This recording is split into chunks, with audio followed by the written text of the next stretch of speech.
Hello guys, আজ দেখিয়েছে salwar kameez cutting পেপারেতে ও শাড়িতে। পেপারেতে এরকমভাবে নকশাভাবে কেটেছি, আর শাড়িতে ম্যাডাম ড্রয়িং করে আমাদেরকে কাটিং শেখাচ্ছে। খুব সহজভাবে যে সালোয়ার কামিজ কাটা যায় সেটা এই ভিডিও দেখলেই তোমরা শিখতে পারবে। পুরো ভিডিওটা দেখতে থাকো কীরকমভাবে সালোয়ার কামিজ কাটিং হচ্ছে।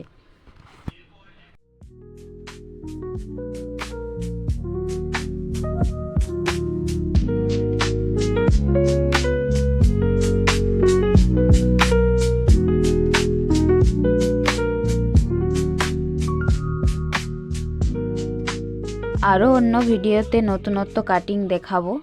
যদি ভালো লেগে থাকে কাটিংগুলো তাহলে আমার চ্যানেলটাকে ফলো করে রাখো। আর পেপারের কাটিংটা কেমন লাগলো, নকশাটা কেমন লাগলো কমেন্ট বক্সে জানাও। ভিডিওটা যদি ভালো লেগে থাকে একটা লাইক এন্ড সাবস্ক্রাইব করো, শেয়ার করতে ভুলো না।